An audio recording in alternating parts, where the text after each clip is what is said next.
The G20 countries plus Qatar are holding a special summit today to discuss how best to respond to the looming humanitarian crisis in Afghanistan. With the departure of foreign troops and the return of the Taliban, at least 500,000 Afghans have been displaced. An estimated 18 million people are in need of humanitarian assistance there. And the healthcare system is close to collapse. The shortage of necessities across the country was triggered when key international sources abruptly cut off financial aid to Afghanistan after the Taliban takeover. That aid once accounted for the majority of the country's spending. Well, members of the G20 are set to discuss how to channel money and resources into the country without placing that money directly in the hands of the Taliban. DW's Nick Conley has been to a village hospital in the Taliban heartland of Kandahar province to see how basic services are holding up under Afghanistan's new rulers in the absence of critical international support.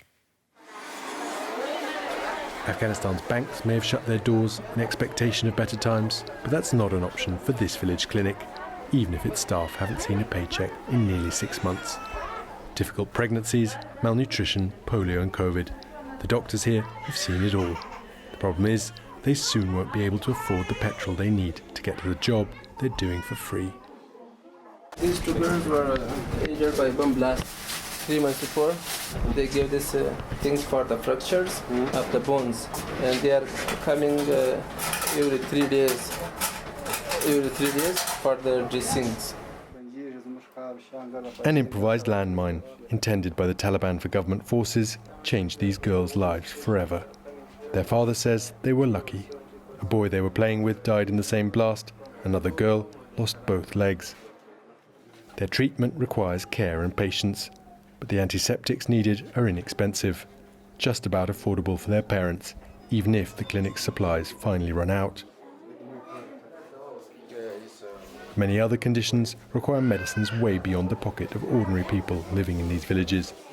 Prescription drugs used to be provided free of charge by the same international NGO that paid the doctors' wages. The NGO pulled out when the fighting between Taliban and government forces escalated earlier in the summer. The pharmacist says it's just a matter of days rather than weeks until his shelves are completely empty. Not all the conditions seen here require drugs. Often the solution is as simple as a nutritious diet. Since the fighting started, we're seeing more malnutrition. Up to 30% of the babies we see are malnourished, and it's going to get even worse in the winter.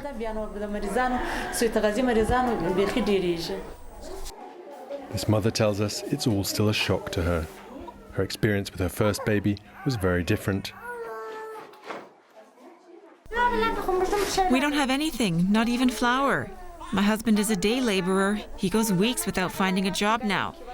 It's such a change. He used to have more offers of work than he could accept. For the clinic's boss, squaring the circle of spiraling demand and non-existent resources is becoming untenable for the patients and his colleagues. Our staff are in an impossible position. They can't put food on the table, and they can't even leave home without seeing people they owe money and now can't pay back. They can't even afford to get to work. He's been to Kandahar and even to Kabul to see the new Taliban officials in charge of health, he tells us. Their answer is always the same. This isn't just your problem, they say. This is Afghanistan's problem, as if that made it any easier to bear. Well, for more, let's bring in Franz Marti here. He's been living and working in Afghanistan since 2014. Good to see you again, Franz. G20 leaders, they're meeting to address the growing humanitarian crisis in Afghanistan. Tell us more about the scope of that crisis and the challenge of addressing it. Aid workers have since week warned of a catastrophe if nothing is done, and the situation is really dire across the country. Scenes, as we just have seen in the report from your reporter in Kandahar, also play even out in the capital of Kabul, where there are like refugee camps in Central Park in the city, and also in other parts where even the most simple medicine is running out. And yesterday I was told by a colleague that in one of these camps, while he was there, a 3-year-old child died of a simple cold because there was no medicine available. Okay, so it's a serious crisis indeed. Millions of people in the country needing aid. We've got a meeting happening right now. UN Secretary General Antonio Guterres had some strong words for the international community. Let's listen in. This is a make or break moment. If we do not act and help Afghans weather this storm and do it soon, not only they, but all the world will pay a heavy price.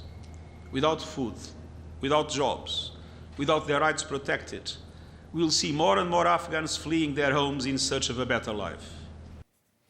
So the UN Secretary General imploring the international community to act. Now, rich countries are meeting, the G20 plus Qatar, to try to do something about it. They want to help needy Afghans directly and bypass the Taliban.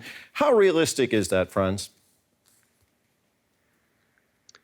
To some extent, they can give direct aid, or at least can try to. The Taliban, of course, will try to get in there, and then it's really it's a balance act. So, for example, also in the past days, we have seen that at least some aid, food items, were handed out to poor people, funded by international organizations, but the Taliban kind of tried to take credit for it, sometimes more, sometimes less. So to some extent, the Taliban might allow this a little bit, as long as they can display themselves as having facilitated this. But again, this is a balance act that depends on various factors. Now, some countries are willing to work with the Taliban. To what degree, Franz, are those countries going to be able to fill the void left by Western countries?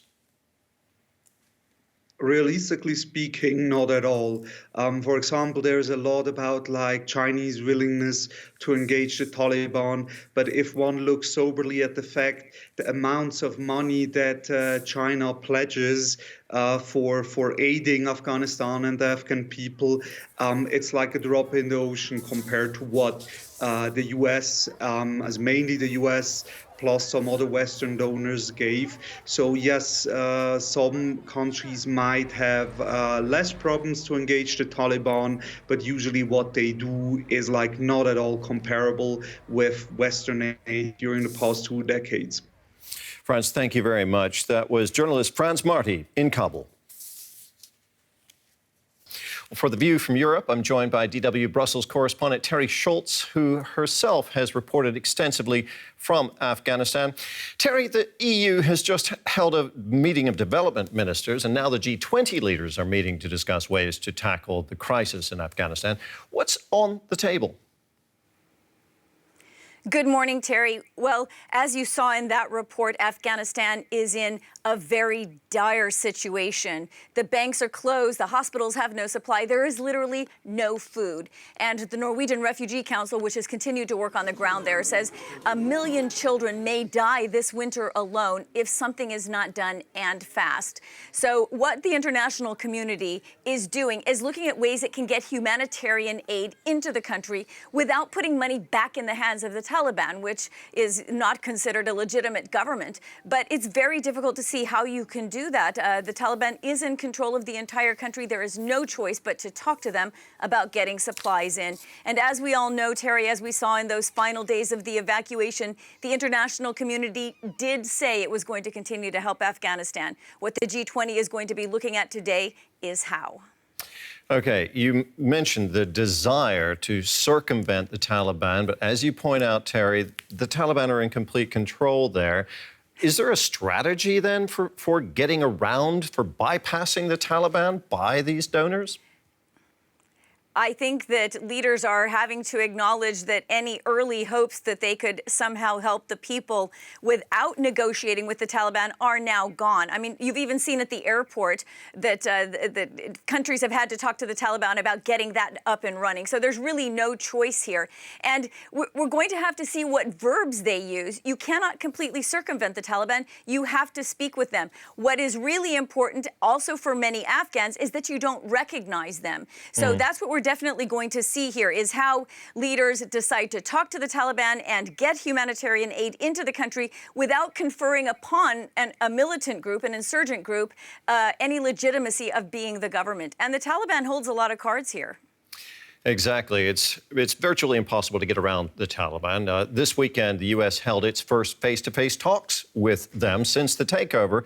On Monday, the EU said it's also planning talks with the Taliban. Well, from a European perspective, Terry, what would the Taliban have to do to be viewed as a viable partner?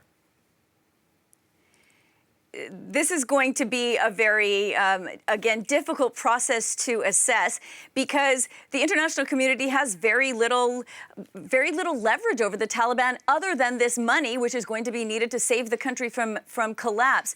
And so what the European Union has told the Taliban, it has given them 5 benchmarks. And these include things like allowing humanitarian aid to flow in, respect for rule of law and human rights, especially women.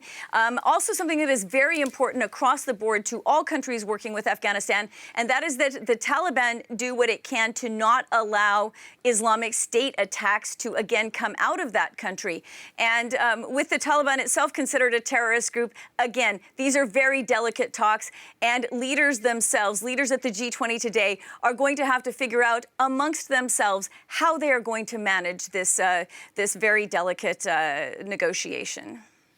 Terry, thank you so much as always. Good to see you. DW's Terry Schultz there in Brussels.